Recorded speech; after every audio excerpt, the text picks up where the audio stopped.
Sejak awal pernikahan kami, hidupku terasa seperti dongeng. Namaku Lina, berusia 28 tahun, seorang guru bahasa Indonesia di sebuah sekolah menengah pertama. Suamiku, Adi, adalah pria penyayang, sederhana, dan sangat perhatian. Kami menikah tepat setahun yang lalu dalam sebuah upacara kecil di kampung halamanku. Di sampingku selalu ada adik kandungku, Rina, yang berusia 23 tahun. Ia dan aku sangat dekat, seperti sahabat karib. Ketika aku merasa sedih, Rina selalu siap menghibur. Begitu pula sebaliknya. Ia yang sering membantu mengatur rumah tangga kami saat aku sedang mengajar atau mengikuti kegiatan ekstrakurikuler di sekolah. Dulu, aku sempat merasa kurang percaya diri karena tubuhku yang tidak ramping. Setiap kali melihat diri di cermin, aku membenci lemak di perut dan pahaku. Namun Adi selalu memujiku. "Sayang, kamu cantik apa adanya." Katanya, cintanya padaku tak tergoyahkan hanya karena ukuran tubuh. Kataku pada diriku sendiri, ya, mungkin kelihatannya sempurna. Hidup berjalan dengan ritme stabil. Pagi-pagi aku pergi mengajar, siang hari aku mengoreksi tugas, sore pulang, menyiapkan makan malam bersama Adi, lalu malam kami habiskan mengobrol ringan. Rina kerap datang ke rumah, membantu memijat punggungku yang pegal usai mengajar, atau sekadar menonton film bersama di ruang tengah. Semua tampak baik-baik saja. Sampai sebuah kabar yang merongrong kebahagiaan itu menghantamku. Pada suatu Senin pagi, aku melihat Adi berdiri termangu di teras, menatap jalan raya dengan wajah sayu. Biasanya ia akan menyalaku masuk ke dalam rumah sambil membawakan seikat bunga kecil, entah dedaunan kering atau sekuntum mawar potong. Tapi hari itu, ia hanya diam. Aku melangkah menghampiri, dan ia memaksa tersenyum sekilas sebelum menurunkan pandangan. "Ada apa, sayang?" Tanyaku cemas. Ia menggeleng. "Tidak apa-apa, sekadar memikirkan pekerjaan." Aku mengiyakan, tetapi hal itu berulang 2 hari berikutnya. Adi semakin sering pulang larut, menjawab telepon di kamar tanpa memberitahu dengan siapa ia bicara. Malamnya ketika aku bertanya, ia hanya menjawab singkat, "Masih urusan kantor, Nam. Kamu istirahat saja." Sejak itu, hatiku mulai gelisah. Aku percaya pada suamiku, tetapi naluri wanita menuntuniku mencurigai sesuatu. Apakah ada orang lain yang membuatnya menjauh? Beberapa hari setelah Adi terlihat menjauh, aku menceritakan kegundahanku kepada Rina. Kami duduk di balkon belakang rumah, memandang cahaya lampu jalan yang gemerlap samar. "Kak Lina, aku juga merasa ada yang aneh. Ketika aku ke rumah, seringkali melihat ada chat masuk di ponsel Mas Adi, kemudian ditutup cepat sebelum aku sempat tanya. Aku rasa, dia agak tertutup," kata Rina sambil mengelus rambutnya. Aku menahan perasaan sakit di dada. "Kamu berpikir apa, Rin?" "Aku tidak keberatan kalau kakak gendut. Bagi Mas Adi, kakak tetap istri yang cantik. Tapi mungkin ada seseorang yang lebih sempurna di mata Mas Adi." Ujarnya perlahan, raut wajahnya menegang. Hatiku tercekat mendengar kata-kata Rina. Aku menatapnya, berusaha menahan air mata. "Rin, maksudmu siapa?" Rina hanya menunduk, menahan informasi yang mungkin belum sepenuhnya yakin.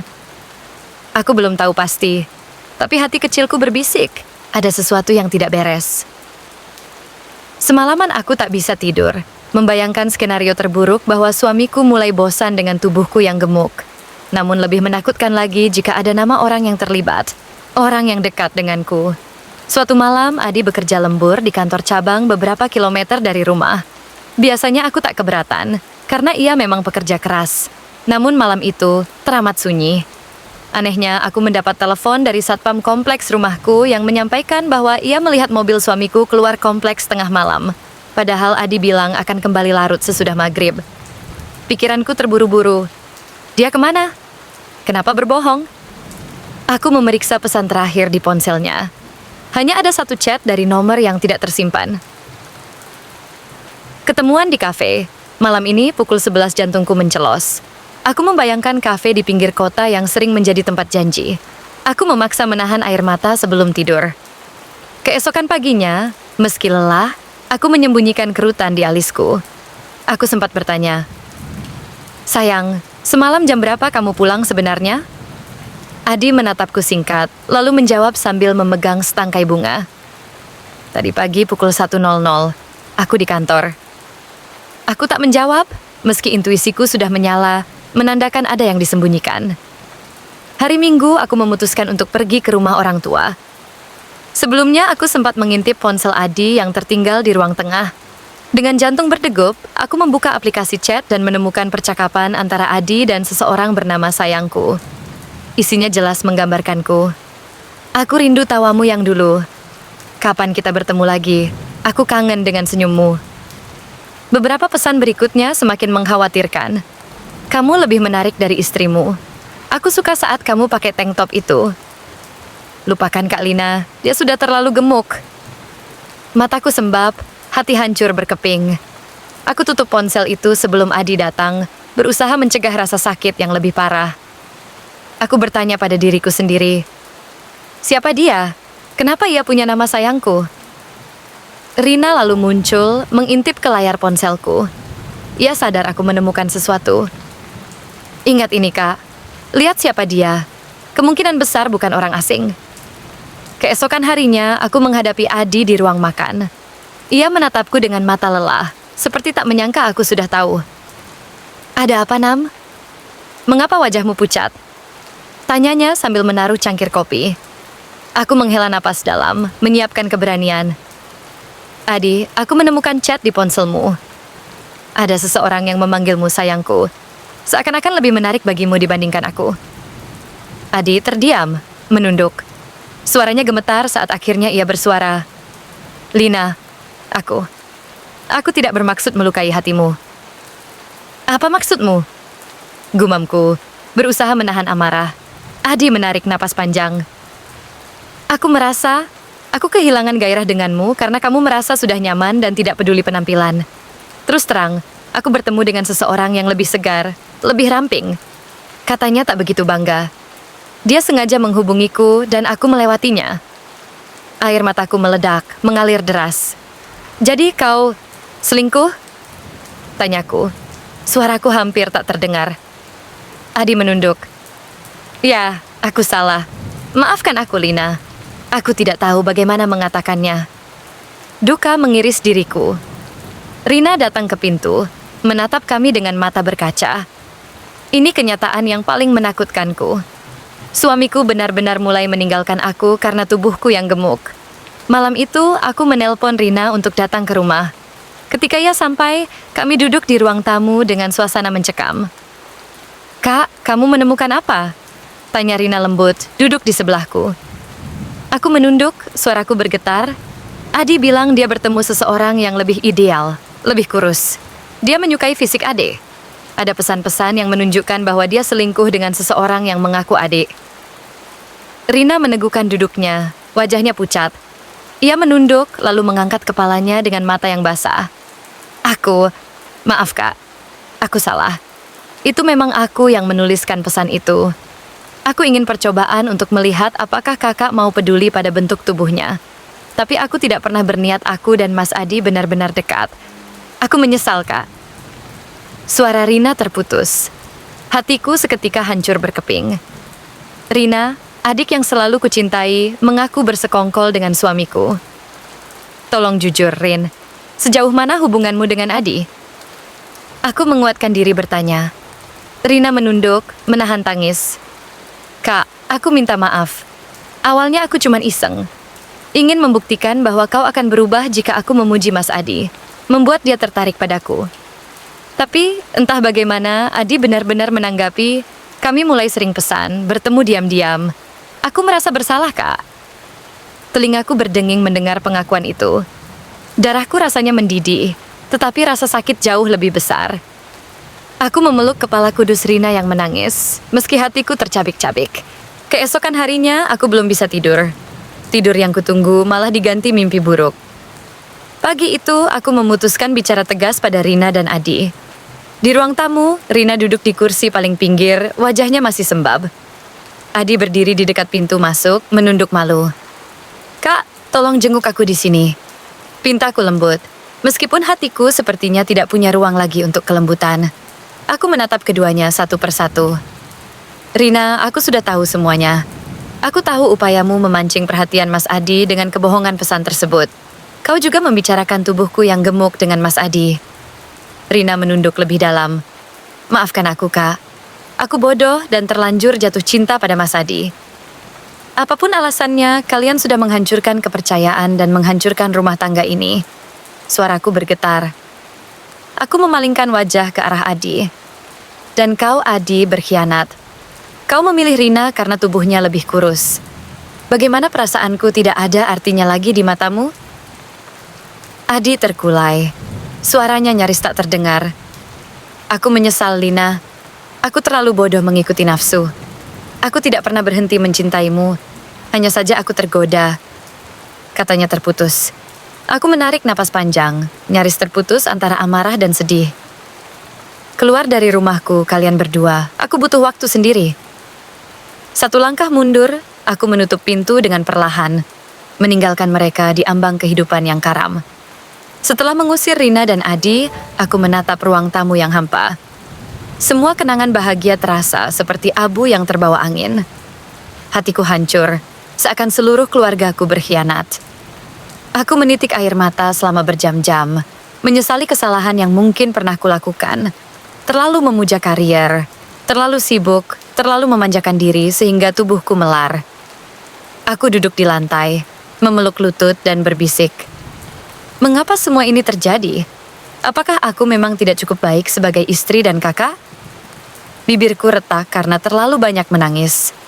Teleponku bergetar. Pesan dari sahabat lamaku, Dewi. Aku tak memiliki keberanian untuk menjawab. Malam itu aku memutuskan, aku butuh dukungan. Aku tak bisa menjalani ini sendirian. Esok paginya aku mengemas 2 tas kecil. 1 untuk diriku, 1 untuk Nurul. Anak satu-satunya yang selama ini menjadi pelipur lara. Kuberitahu Nurul bahwa ibu akan tinggal sementara di rumah mama, tanpa menyebut pengkhianatan yang kumanfaatkan sebagai alasan. Nurul menangis kecil. Ibu, aku takut ibu pergi. Aku menenangkannya. Ibu hanya butuh waktu untuk berpikir. Sayang, nanti ibu kembali. Dan aku pergi, menutup pintu rumah sebelum Adi bangun. Perjalanan singkat ke rumah orang tuaku di desa terasa seperti pelarian dari neraka. Ayah dan ibu menyambutku dengan pelukan hangat. Wajahku masih sembab, tetapi mereka berusaha menutupi kekhawatiran dengan senyum penuh belas kasih. Mama, papa, aku dikhianati, kataku pelan sambil menunduk. Orang tuaku hanya berpelukan, tak perlu kata lebih banyak. Hari-hari di desa terasa damai.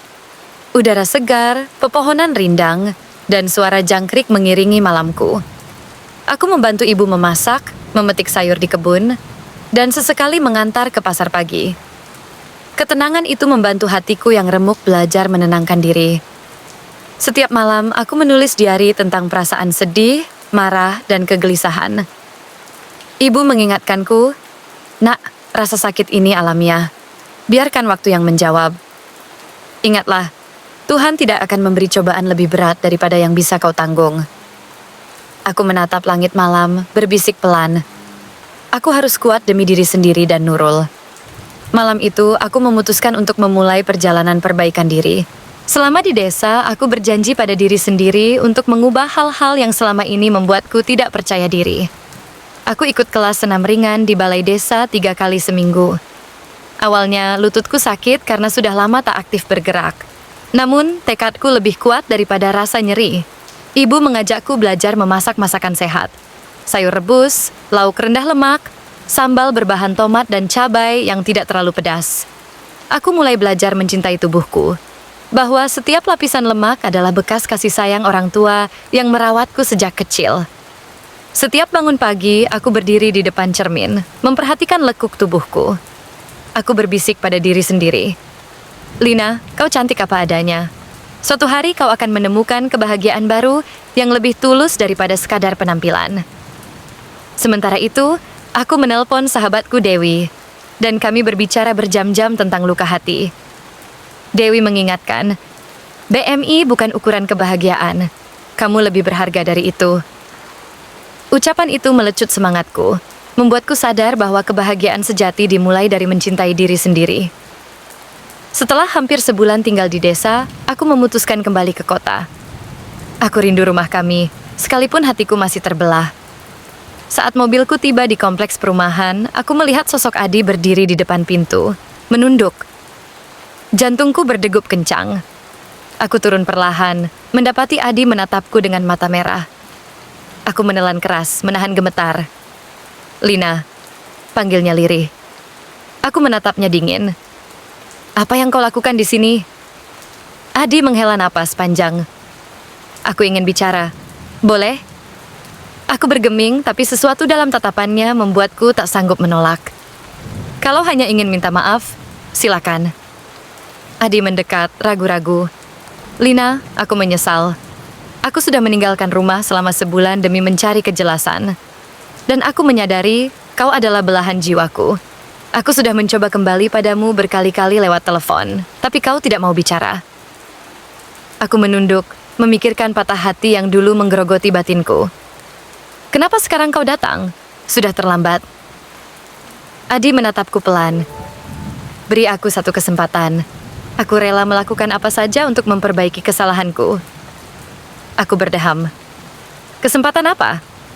Bagaimana aku bisa percaya lagi setelah kau selingkuh dengan adikku sendiri?" Adi terdiam, menunduk. Aku menoleh dan masuk ke dalam rumah, meninggalkannya berdiri sendiri di teras. Keluarga besarku berkumpul di ruang tengah malam itu. Ayah, ibu, paman, bibi, dan saudara-saudara lain menyaksikan saat Adi berdiri di hadapan mereka. Suasana terasa tegang, setiap mata tertuju padanya, menunggu penjelasan. "Ayah, ibu, om, tante, aku minta maaf atas semua kekacauan ini," ucap Adi terbata. "Aku bersalah. Aku sudah menghancurkan kepercayaan Lina. Aku juga menyesal telah berkhianat dengan Rina." Ibu menggeser pandangan ke arah Rina. Adik kandungku duduk di kursi pojok, menunduk malu. Wajahnya pucat, air mata membasahi pipi. "Rina?" tanya ibu pelan. Rina menggigit bibir. "Maafkan aku, Tante. Aku sangat menyesal. Aku membuat kakak dan keluarga terpuruk." Suaranya bergetar. Semua menitikan air mata, merasakan beban penyesalan yang meledak. Ayah menatap Rina tajam, lalu ke arah Adi. Seorang suami pantas menahan nafsu dan seorang kakak tidak pantas menjerumuskan adiknya sendiri. Suara ayah berat. "Kalian berdua harus bertanggung jawab atas kesalahan besar ini." Mendengar itu, aku menahan derai air mata. Semua dendam dan sedih berkecamuk di dalam dada. Namun di sanubari aku tahu, ada bagian dalam diriku yang tak bisa lepas. Aku still loved Adi once. Setelah konfrontasi keluarga, Adi memohon kesempatan bicara empat mata denganku. Di kamar lama yang dulu kami tinggali berdua, ia berdiri di dekat jendela, menatap langit senja. "Lina, aku menyesal. Aku menyadari kesalahan fatalku. Aku tidak pantas memintamu memaafkanku." Suaranya bergetar. Aku menatapnya dingin, menahan marah. "Kenapa kau tegah? Tubuhku memang gendut, tapi aku pikir kau tidak akan menyerah pada penampilan semata." Adi menunduk, menahan air mata. "Aku bodoh. Aku pernah mencintaimu karena hatimu yang lembut, tapi aku membiarkan diriku terombang-ambing pada godaan bodoh. Sekarang aku sadar, semua yang kubutuhkan adalah kau. Aku siap melakukan apa saja untuk meraihmu kembali." Aku mengernyit. "Apa yang bisa kau lakukan?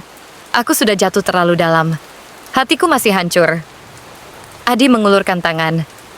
"Izinkan aku menabung satu demi satu kepercayaanmu. Aku akan konseling pernikahan, berhenti begadang, bahkan mengurangi pekerjaan jika perlu. Aku mencintaimu apa adanya." Dalam diam, aku merasakan hati yang lama remuk tersentuh sejenak. Namun satu pertanyaan terus terngiang. Bisakah aku memaafkan orang yang telah merobek jiwaku? Malam-malam berikutnya, hatiku tetap rapuh. Meski Adi berusaha baik, aku merasa seperti menanggung kesedihan sendirian. Setiap kali Bayu berusaha meraih tanganku, aku menarik diri. Aku menyibukkan diri dengan pekerjaan sebagai guru, membantu adik-adik di desa mengajar, dan membaca bahan-bahan tentang self-love. Rina, di sisi lain, memutuskan keluar dari rumah beberapa hari. Ia tinggal sementara di rumah bibiku, menyesali dosa-dosanya. Terkadang aku merasa kasihan, tertatih melihat penyesalan di matanya. Namun rasa sakit masih terlalu besar untuk dihapuskan. Adi pun memilih menghormati jarak yang kutetapkan. Ia tidur di ruang tamu, membiarkanku sendirian di kamar. Kadang ku dengar ia bicara lirih. Lina, aku menunggu waktu untuk memulihkan segalanya. Aku tidak akan menyerah. Perlahan, meski hatiku masih terluka, aku mulai merasa tidak sebenci dulu. Aku merasakan keikhlasan di dalam tindakan Adi. Namun aku masih takut. Takut bila melepaskan dinding ini, aku akan terluka lagi. Suatu pagi, aku bangun lebih awal, memutuskan menghabiskan waktu di taman kota dekat rumah. Aku berjalan pelan, menghirup udara pagi, dan menghitung setiap napas dengan saksama. Di sudut taman, aku melihat sekelompok wanita yang tampak bahagia berolahraga bersama. Aku bergabung dan memulai berlari kecil, meski lututku kaget. Berbulan-bulan aku menolak tubuhku sendiri. Kini aku mulai belajar menerima. Setiap mata di taman tak memedulikan lekuk tubuhku. Mereka sibuk dengan diri mereka sendiri. Hati ini pun perlahan mereda. Tubuhku pantas dicintai. Sesuai janji pada diri, aku membuat jurnal kebugaran. Mencatat makanan sehat, latihan ringan, dan kemajuan dalam mencintai diri. Di kolom samping, kuisi juga kalimat penyemangat. Aku cantik, aku pantas dicintai. Hari-hari berlalu, dan aku merasa perlahan tubuhku lebih lentur walau belum kurus ideal. Namun bukan itu yang paling penting, melainkan perasaanku yang mulai damai. Tidak lagi larut dalam bayang-bayang pengkhianatan. Pada suatu sore, Adi mengantarku ke sebuah studio tari modern. Sesuai janjinya, ia menemani aktivitas baruku. Setelah kelas tari berakhir, kami duduk di kafe kecil di luar studio. Ia menatapku lembut. Bagaimana perasaanmu, Nam? Aku meneguk jus stroberi, merasakan getah tawa pelatih saat kami menari. Aku bahagia bisa mencoba sesuatu yang baru, ujarku jujur. Adi mengangguk. Aku senang melihatmu tersenyum. Aku tahu memohon maaf terdengar basi, tapi aku harus katakan lagi. Aku menyesal sedalam-dalamnya. Jika kau bersedia, mari kita bangun kembali pernikahan ini, perlahan langkah demi langkah. Hatiku berdegup kencang. Aku menghargai usahamu, tapi aku butuh waktu lebih lama. Aku tidak mau tergesa. Jika kita memaksakan, aku takut patah hati lagi. Adi menunduk. Aku mengerti. Aku siap menunggu. Kami pulang beriringan tanpa kata banyak. Di antara keheningan, aku merasakan harapan baru. Mungkin ada jalan untuk memaafkan, selama aku tetap menjaga hati dan tubuhku. Beberapa minggu kemudian, kami memutuskan menemui konselor pernikahan. Di ruangan yang hangat dan penuh tanaman, kami duduk bersebelahan. Terapis Mbak Rini menatap kami ramah. Mari kita mulai, katanya lembut. Sesi pertama diisi dengan pertanyaan tentang masa lalu kami. Bagaimana rasa cinta tumbuh, dan bagaimana retakan mulai terbentuk. Aku terbuka mengungkapkan rasa sakit. Adi mengungkapkan penyesalannya secara mendalam. Mbak Rini membimbing kami berbicara tanpa saling menyalahkan, tetapi lebih pada mendengarkan perasaan di balik kata-kata. Hari-hari terapi semakin membuatku melihat Adi bukan hanya sebagai pengkhianat, tetapi juga manusia yang pernah terjatuh. Adi belajar mendengar tanpa menghakimi, sementara aku belajar mengungkapkan rasa sakit tanpa melontarkan kata-kata yang bisa melukai kembali.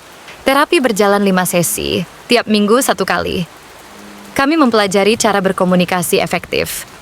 Saya merasa, bukannya kamu selalu, kami juga membuat komitmen kecil. Adi akan mengirim pesan singkat tiap pagi sebagai bentuk perhatian. Aku akan merangkulnya minimal sekali sehari meski rasa sungkan menyapa masih ada. Suatu pagi, aku dan Adi jalan pagi bersama di tepi danau. Ia mengajak berfoto dengan kamera saku. Meski hasilnya blur karena tangan kami gemetar. Kami tertawa bersama, tanpa beban. Tawa itu terasa hangat, seperti bunga kecil yang mulai muncul di musim dingin hati kami. Aku mengizinkan diri memaafkan langkah demi langkah, bukan sekaligus. Setiap kali Adi memperlihatkan usahanya, seperti memberikan pijatan ringan di pundakku atau menyiapkan sarapan sehat, hatiku mencair sedikit. Dan aku juga bersedia berpartisipasi, membuat masakan sehat untuknya, memuji usaha kecilnya, atau mendengarkan ia curhat tentang kantor. 6 bulan setelah kejatuhan paling kelam dalam hidupku, aku berdiri di depan cermin pagi ini. Tubuhku belum sempurna, tetapi aku tersenyum tulus pada pantulan diri sendiri. Aku mengenakan gaun kasual yang dulu kupikir sudah kekecilan, tapi kini pas, karena kiloan yang dulu mengganggu perlahan hilang. Di ruang makan, Adi sudah menyiapkan sarapan. Roti gandum, telur orak-arik, dan buah potong. Ia tersenyum saat aku masuk. Selamat pagi, ucapnya pelan. Aku membalas dengan senyum penuh arti. Selamat pagi, Mas. Kami duduk bersama menikmati momen sederhana. Adi meraih tanganku dan berkata, "Terima kasih sudah memberiku kesempatan kedua." Aku menatapnya, mengulurkan tangan menyentuh pipinya. "Terima kasih juga sudah mau berubah.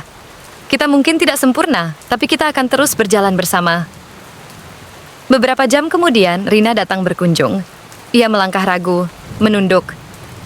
"Kakak Lina, bisa maafkan aku sepenuhnya?" Tanyanya lirih. Aku menarik napas panjang, lalu memeluk adikku erat-erat. "Aku memaafkanmu, Rin. Kita keluarga, kita akan bangkit bersama." Sore harinya kami bertiga berjalan di tepi danau. Aku, Adi, dan Rina. Anak kecil berlarian, ikan-ikan melompat di permukaan air. Angin sepoi-sepoi menerpa, membawa harapan baru. Kami bertiga tertawa, merasakan bahwa luka lama perlahan sembuh. Sebagai bukti bahwa cinta dan pengampunan mampu membuka lembaran baru. Walau perjalanan menuju sana penuh duri. Dan di Sanubari, aku tahu, meski awalnya tubuhku dianggap kurang sempurna, aku kini belajar bahwa yang terpenting bukan ukuran tubuh, melainkan besarnya keberanian untuk mencintai diri sendiri dan memberi kesempatan bagi orang lain untuk mencintai apa adanya.